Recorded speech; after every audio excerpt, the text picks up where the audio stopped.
The introduction of two new cards in the form of Solrock and Lunatone in the Pokémon Mega Evolution expansion breathed new life into the Turbo Ceruledge archetype, a deck that hadn't really been meta relevant for quite some time.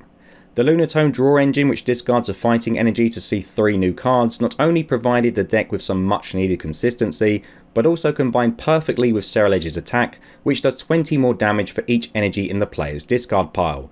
And then you have Solrock with its Cosmic Beam attack, which gave the deck a very useful single prize attacker. With the help of the Sun and Moon duo, Ceruledge would go on to achieve an impressive 10th place finish at the Belo Horizonte Regional, as well as an equally impressive 13th place finish at the Milwaukee Regional, with both regionals taking place on the same weekend last October. Since then, Ceruledge's place in the meta has shifted once again, with it never really living up to the potential that many players thought that the Lunarok engine had brought to the deck. However, it has consistently made day 2 since the Mega Evolution block, with it remaining a popular choice for degenerate turbo players such as myself. Since the Mega Evolution block, the deck has been played exclusively with 2 Aspecs. Legacy Energy, which helps offset the prize trade and counts towards the energy total for Ceruledge's first attack being the most popular choice, and Brilliant Blender being somewhat of a niche pick for players who want to get the energy in the bin quicker, and it remains a popular choice in Japan for their best of 1 format. But what if I were to tell you that there is a secret third Aspec played in Ceruledge, which has 2 limitless entries this format, both times piloted by myself? And ladies and gentlemen, that secret Aspec that is played in Ceruledge is Dangerous Laser. 20 extra damage for the burn, innit? Good stuff. Hit him with a laser. They ain't going to see that coming. I mean, 20 extra damage, you might as well just play an energy card at that point, but give it up for Dangerous Laser, everyone! Dangerous Laser, Ceruledge. Yeah, no, of course it's not Dangerous Laser. Now, of course it's not Dangerous Laser. The secret Aspect is Secret Box, and I am the only player to day 2 with this twice in Ceruledge this format. No one else is crazy enough to run this card, but I think it's good, and now prepare yourself for some Secret Box Ceruledge propaganda.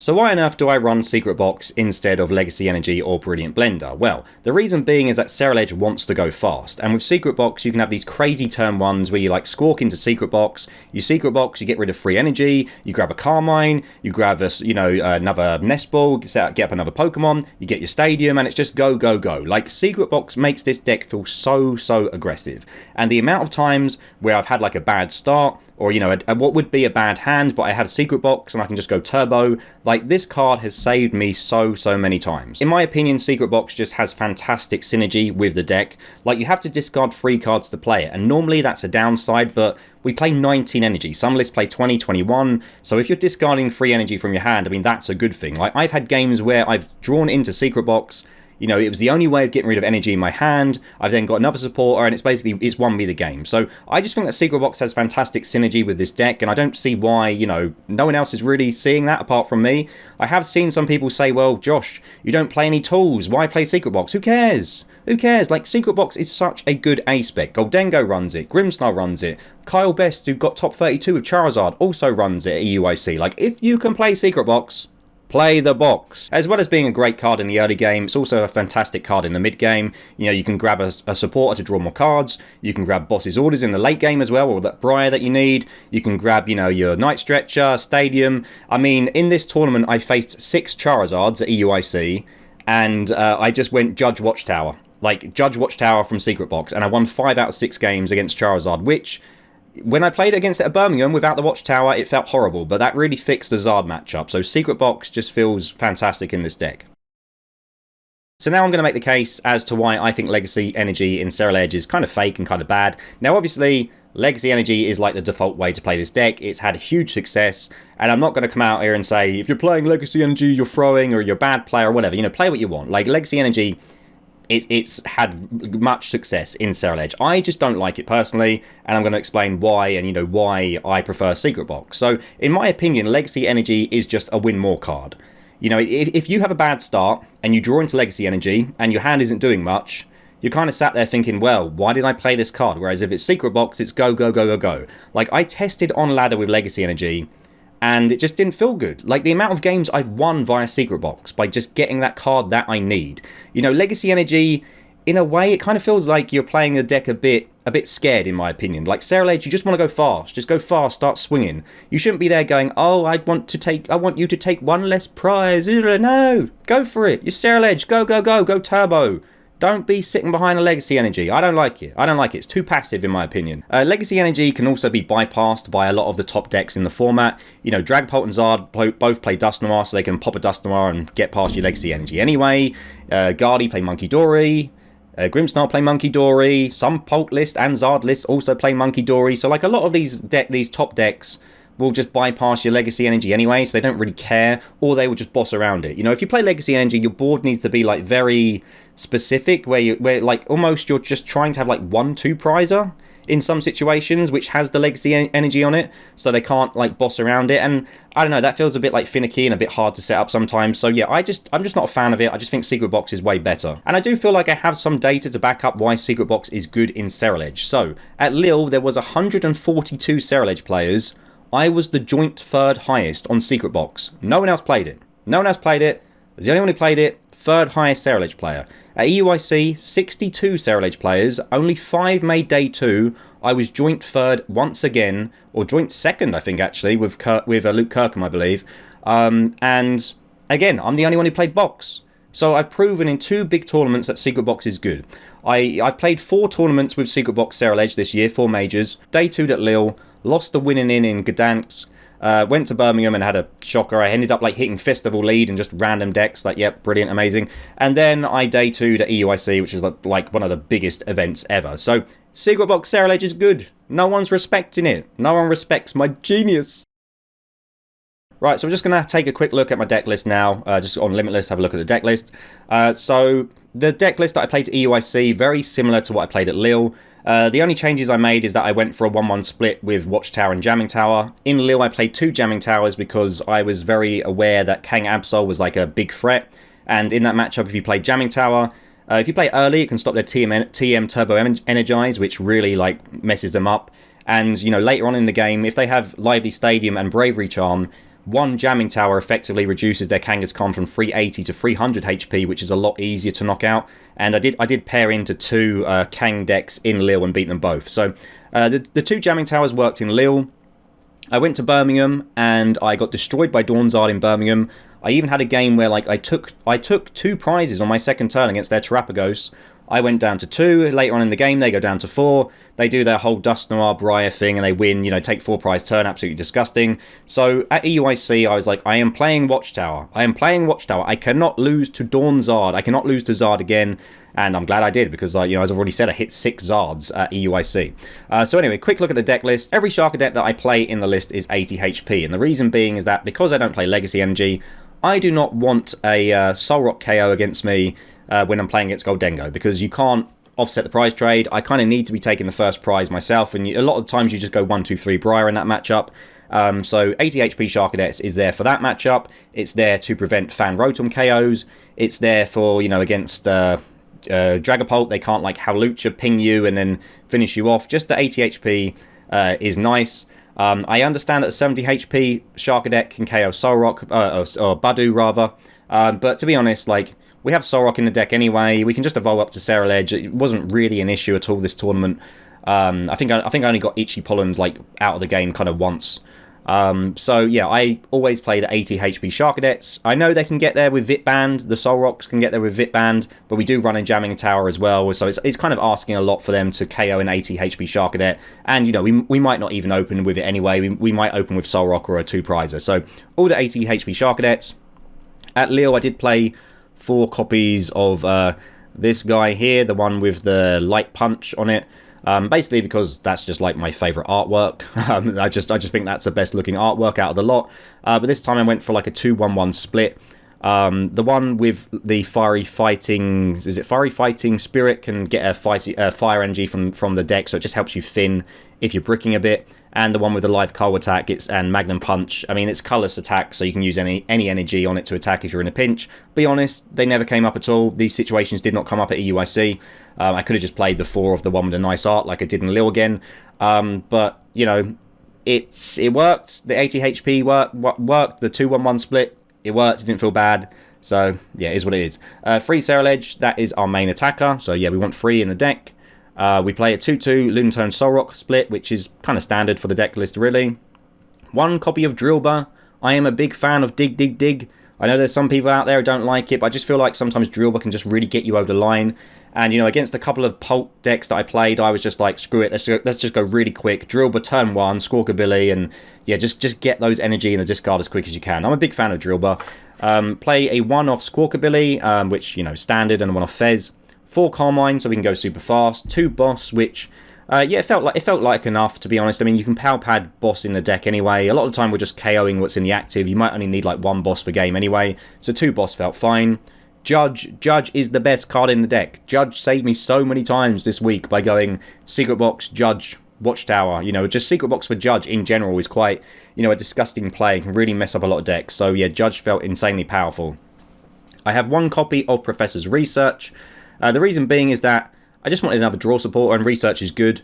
And, you know, if we go second, like, we don't want to go second, but if we lose the coin flip, we can squawk into a Research, which feels nice, or Secret Box for it. And even in the games where you go first, you can, like, Secret Box into the Research on your second turn and just see a bit more, or just draw into it naturally. I do like playing the 1 Research, and again, you know, we can play 2 Research by Pal Padding it back in the deck.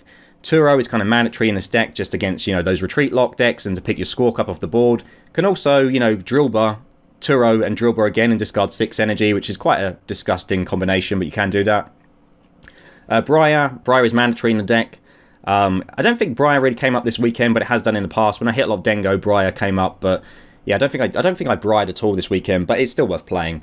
As for the ball cards, I run a 4-4 split of Nest Ball and Ultra Ball. I just feel like 8 ball cards to be super consistent. Ultra Balls, you know, we want max Ultra Balls because we want to be discarding energy all the time. Play 2 Earthen Vessels. Earthen Vessel is great because not only does it discard stuff from your hand, so we can discard energy, make Ceruledge's attack do more. We can also grab, you know, fighting to draw more cards. We can grab a fire as well to attack. You will notice that I don't play any Fighting Gongs. I do not like Fighting Gong.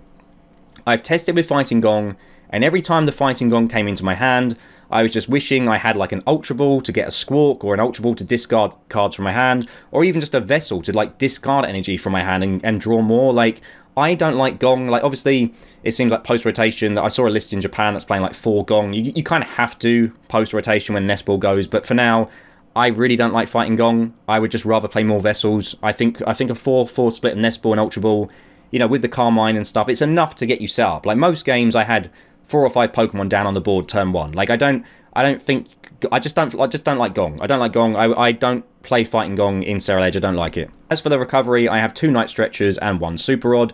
I know that some Ceruledge lists play 3 Night Stretcher, but you will get those games where, you know, you will end up like squawking and Carmining away like 3 Ceruledge. It will happen once in a while, and you want the Rod. You want to put them back in the deck. I actually had a game against Dragapult where like I ended up squawking away 2 Ceruledge, drew into my Secret Box, and then Secret Box for like Super Rod plus Carmine, just to make sure those Ceruledge were back in the deck, because they opened up with Budu, and I was like, well, if I don't put these guys back in the deck, they're not coming back. So Super Rod feels like necessary in my opinion. I also had a game against Ends that played Toad School, and I was so glad I played 1 copy of Super Rod, because otherwise I would not have got a result. Secret Box, you know, the Aspec, I've spent a lot of time talking about this. Pal Pad, we need 1 Pal Pad, yeah, because we end up discarding so much stuff. And then the 1-1 split of Jamming and Watchtower. Jamming didn't come up too much this time around. I probably could have played 2 Watchtowers. That would have increased my, you know, my chances of beating some matchups that I hit. But yeah, jamming is still nice. Like, I dodged all the Guardy, but jamming is good into that. You know, it's good into Dengo. The 1-1 split was fine. As for the energy, I play 11 Fighting, 5 Fire, and 3 Jet energy. I have seen some different splits where people run like a 9-8 split of Fire and Fighting, and, you know, some different numbers, but I mean, you only need 3 Fire at most a game, right? 3 Ceruledge attacks will normally win you the game, so I think 5 is fine. I think I had 1 round where I was just with the energy, or 1 or 2 rounds, but I would rather have more Fighting so that I can constantly discard and draw cards. And the Jets are there just for mainly for retreat lock, and also they're really good. Like, if you have a Ceruledge in the active, obviously it has 2 retreat, and maybe you need 20 more damage to get that KO, you can jet into like a 1 retreat Pokemon like a Solrock or a Drilbur, retreat, that energy goes into the discard pile, you're now doing 20 more, and you can take the KO with Ceruledge. So that's the list. It's proven itself time and time again, as well as making 2-day 2s. I've gone unbeaten at won 2 challenges, had some top cuts at cups with the deck. Have a really good like win percentage with the deck, and yeah, I just feel like my list is good. My list is good, and no one else likes it. But I think it's a really good list, and I think I've proven it time and time again. So last thing I want to touch upon in this video, I just want to quickly go over my matchups at EUIC, just a quick recap. So round 1, I hit Dawnzard, and this is a round I probably remember the least about because it was early in the day, but I think this was a case of just Judge Watchtower sticking. Ended up winning 2-0 in a matchup that, like I said, at Birmingham, I lost in round 2 and lost quite badly. It just felt powerless. I just felt like I couldn't do anything against, the Dust Noir Briar play, whereas this time around, the Watchtower really fixed that matchup. So that was a really good start, to basically prove that my Watchtower that I included in the list was a good decision, and to beat a matchup which I wasn't that confident about, after playing it at Birmingham. It felt really good. Good start today. Always nice to get a good round 1 win. You don't want to be having one of your, you're only allowed 2 losses, and you don't want to be, losing the first round, basically. So always nice to get off with a winning start. Round 2, I paired into Vincent on Goldengo, and this was over in 5 minutes. Game 1, he opened up like the minor errand running Gimmighoul. I went first. He opened up with that, and he had a Lunatone on the bench, and all that he did his turn was minor errand running for 2 energy. I KO his lone Gimmighoul, and he's like, yeah, scoop it up. Game 2, I went first again and had like an explosive start where, I had basically like a crazy board, multiple Charcadets, Lunatone, Solrock, I squawked, I had I think a Charcadet active with an energy on it, and he opened up Gimmighoul. I got the Jamming Tower down so he couldn't like Vit band me, or he couldn't even air balloon out of the Gimmighoul. He does his thing on his turn. He gets a pretty decent board, multiple Gimmies down, Luna, Solrock down. And then just kind of passes. I KO his Gimmighoul, and at this point I'm thinking, right, okay, it's a case of just going, 2-3, take out one Gimmighoul, Briar for the next one. He has a really good turn where he gets like 3 Dengos, he Luna cycles, he has Fez, he draws a hell of a lot of cards, and then he just passes. I don't know if he whiffed the energy, he whiffed the metal energy, he just didn't have enough for the KO, I don't know, but he just passed to me, and at that point I already had enough energy in the bin to KO Goldengo anyway. So I'm like, well, I'm at 3, you're at 6, that's pretty much game over. And yeah, it was over in 5 minutes, and like it was over so quickly, I was just going on my phone. Like he was a nice guy, but his English wasn't very good. So I was just on my phone, and the judges were like, no phones during the match. I'm like, it's already over. It's over in like 5 minutes. We had to wait for the match slips because it was over so quickly. But that was my only Dengo I hit all tournament as well. I was expecting to like, there was a lot of Dengo in the room. I kept seeing them, and I was like, this is the matchup I want, and I only hit 1. But I feel like my result is very good considering I only hit like 1 of my best matchup. So round 3, I pair into Philip from Norway. This is his first year in Masters, and I think he said he got top 32 at Seniors last year. He's a good player, but again, it was just a case of Judge Watchtower doing its thing. He couldn't do anything. And yeah, it just carried me. I think both games he TM Evo'd onto, he went second, TM Evo'd onto like a Pidgeot and a Charmeleon both games. And both games on my turn 2, I just went Judge Watchtower and basically got too far ahead in both games. So, yeah, Watchtower doing its thing. So at this point, I'm 3-0. I'm really happy. I'm like screenshotting the leaderboard because I'm like 16th place and my friend Ben is like 8th place. And we're like, oh my god, what's going on? And then I pair into Crustle, which auto loss. I can't beat this. Like the only thing I can do is I was using Squawkabilly to motivate onto the Charcadet, which has a flamethrower attack, the one with the nice art. So that then does 70 damage, 140 for weakness. So I'm thinking, right, if I can flamethrower these Crustals, it's just got 10 HP left. I know they play the Luxurious Cape, but, I can Jamming Tower and remove it. Maybe I can take some prizes. Maybe I can stop him getting set up. But every time I did it, he just goes Jumbo Ice Cream, Pokevital A, one-shots my Charcadet, and then I have to go back into Squawkabilly. Like, I can hit with Solrock, but then, again, they just Ice Cream that, and then they hit you for weakness on the Solrock. I mean, they knock you out anyway. They one-shot the Solrock anyway. It's just an unwinnable matchup.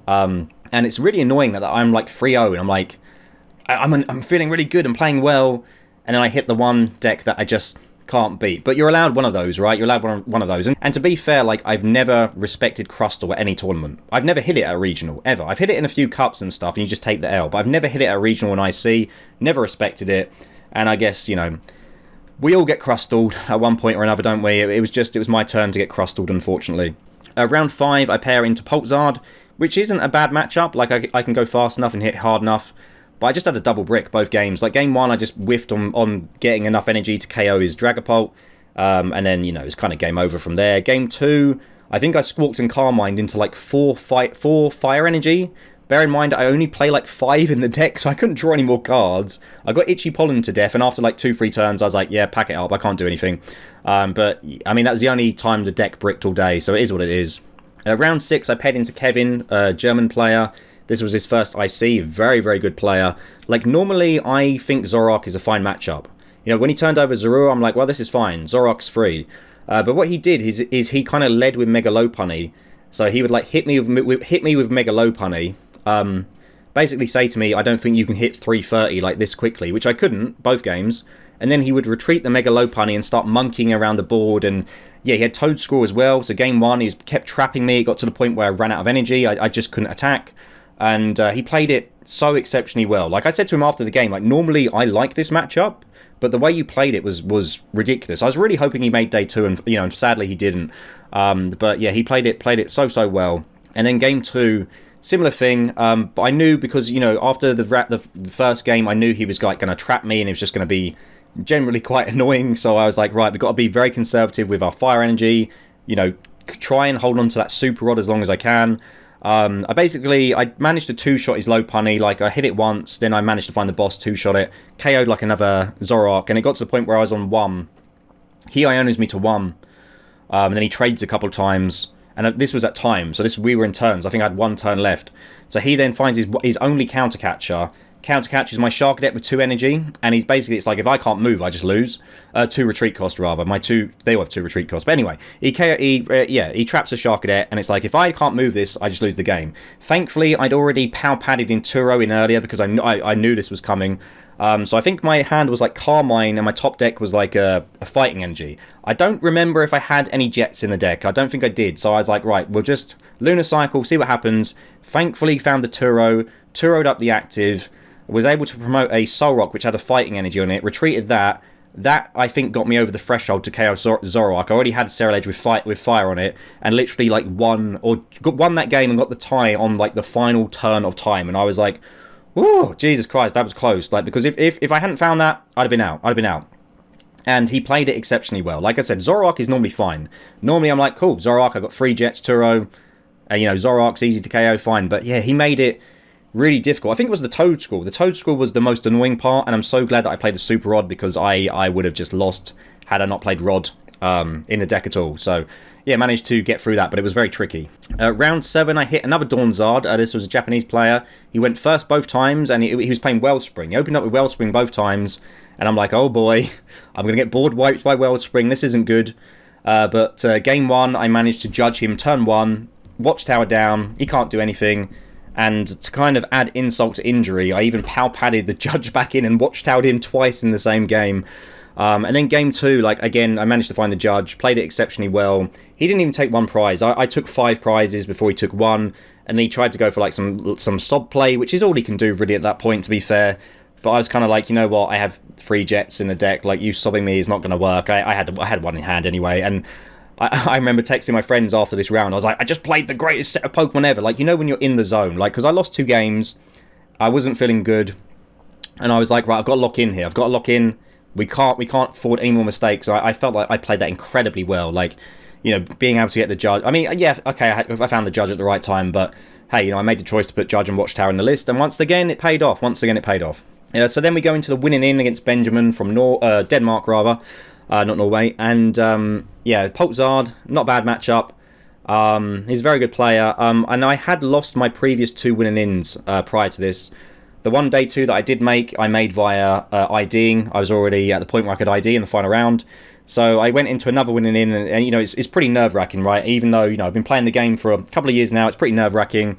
And you're just trying to think, right, can I just get over the line and win my first winning in? Game 1, I as soon as he like benched Dreepy and Zard, I think he opened up with Dreepy, right? And so I went first, and I was like, screw it, let's just go turbo. Squawk, Carmine, dig. I'm just gonna get as much energy in the bin as possible. And to be fair, I think I opened up Secret Box, and he said to me, he was like, damn, like 9 energy in the bin turn 1, that's crazy. You know, like, again, it's not something, you know, the Secret Box is not something the opponents expect to see, is it? So I was like, I'm just going super quick. I'm just going to go as fast as I can. Kept bossing up his dust goals every time he put one down. And it just got to the point where I was one-shotting his, you know, his attackers and managed to see it through the game. Game 2 was similar, except I got into a position where I think I prized a couple fires and I just couldn't get the last KO.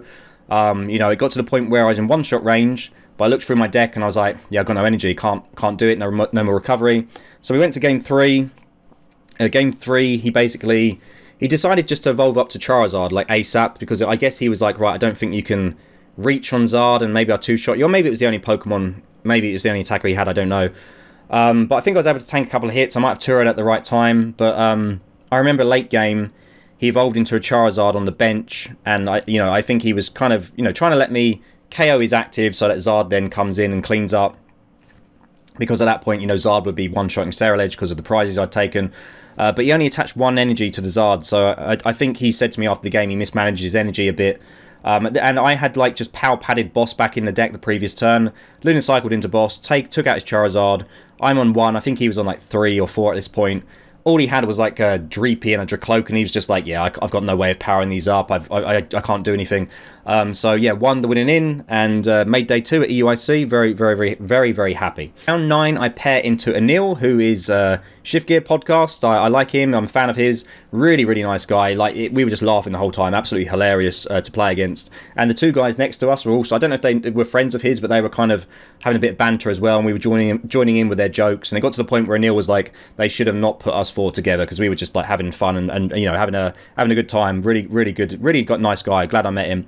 But I kind of messed up because I went to the wrong seat. It was like 3-3-3-0, and I read it as like 3-4-3-0, so I was like 100 seats down. And I was like, I was on my own, there was no one there. And I said to the judge, I was like, am I in the right place?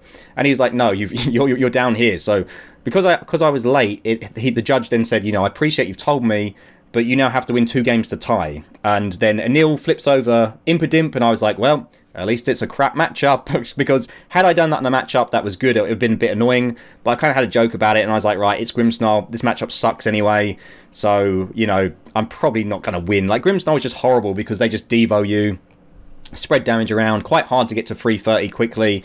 So and game 1, yeah, I just couldn't reach the damage. You know, he devoed me. Game 2, I got down to 1 prize left. I was one-shotting him. I think he was on 4. He Blood Moons KOs me. Ionos me to 1, and at this point, like, my Lunatone has like 90 on it, and it will be KO'd by like Monkey and Frostlass next turn. So I think all I have is Turo, so I pick that up, knowing that he can't attack me again. Ceruledge in the active, but I don't have any fire. I can one-shot his Blood Moon if I find a fire. He passes, so I'm like, right, I just need a fire energy. That's all I need. My top deck is Judge. I'm like, right, Judge for 4 cards. My deck only had like 10 cards in there.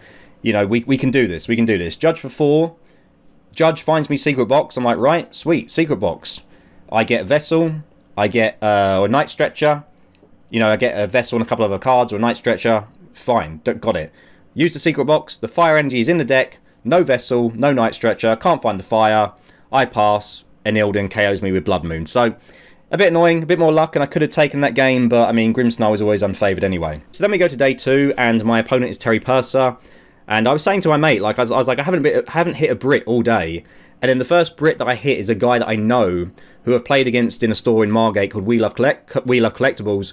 And I know he plays Alakazam, which is a shit matchup. So I paired into him. I was like, oh no, of all the people I could hit, why did it have to be a Spooner? And yeah, I made it as close as I could. I think game 1, he had to bench Fez. And if they bench Fez, there's always a chance you can get there. It went to 2-2. I just needed Briar on the active to win, but I couldn't find it. Game 2... he has a slow start, and I'm just bossing up his Abruz, and I think he puts Fez down at one point. I just kind of, you know, outrun him. And, like, my version of Ceruledge is better into Alakazam than most because of the Judge, because of the Watchtower. Game 3, I go first, and I have, like, a good hand. I have, like, a Carmine. I get, like, Lunatone Solrock down. And then I think after that, I draw into, like, Squawkabilly, like, the Squawkabilly, Turo, and like 2 boss. I didn't get any draw supporter, but it was like Squawkabilly, 2 boss, Turo, and a Watchtower. And I'm like, okay, I really don't want to Squawk this Watchtower away because he has Fan Rotom in the active. But if I don't Squawkabilly, I'm not playing the game because I'm just waiting on a top deck because this hand is terrible. So I had to Squawk away the Watchtower. That game, I think I judged him twice with Pal Pad Judge, but without the Watchtower, they still draw up to 20 cards. It's like, what can you do? It's a bad matchup. To be fair, after the game, you know, he said he was like, you played it really well. He's like, normally I just destroy Ceruledge players, but he's like, you know, you play it well. And I've had a lot of practice against Alakazam. A lot of our locals play Alakazam. One of the guys from our team, Patrick, made day 2 of Alakazam at EUIC, so I know this matchup inside and out. Like, I can beat it if I have a bit of luck. I think if I played 2 Watchtowers, it would be more favoured. But Alakazam is not the matchup I really want to hit. Round 11, I pair into Pulp Noir. And game 1, I just go for it again, go turbo, dig, get all the energy in there. I'm one-shotting him. You know, I'm taking out his Duskulls early as well. Game 2, I have an insane start with Solrock in the active, energy on it, Lunatone on the bench, Squawk into like 2-3 Charcadet. My board is pretty much set up. He opens up with Budu, and I'm like, fine, it's okay, I've got Solrock, I'll knock you out next turn. He Lilies for 8, shows me his hand, no Pokemon. He's like, well, there you go, you just win. So we'll take that, had a bit of luck. Round 12, I pair into another Pulp Noir player, and I think I played this quite badly. Like game 1, I Squawked into like a Lunatone, I had a Nest Ball and not much else going on. I think I had some fighting energy, and I should have just like, I didn't have a Draw Spore, I should have just Nest Balled for Solrock. But in my head, I was like, I need to get Charcadet down.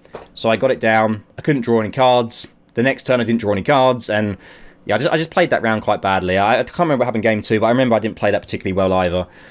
So I had a bit of a bad time against Joseph in round 12. Round 13, I go against Oscar, who is on Mega Kangaskhan Slowking, and I'm like, what is this? So yeah, he opens up Mega Kangaskhan, but when he was shuffling the deck, he dropped out like a Wondrous Patch by accidentally, and I was like, what the hell is this? But then I remembered a couple of seats down from me earlier on in the day was a Mega Kangaskhan Slowking player, so I was like, right, is this his friend? They're on the same list. It turns out they was. So the deck was interesting. I did win it in 3.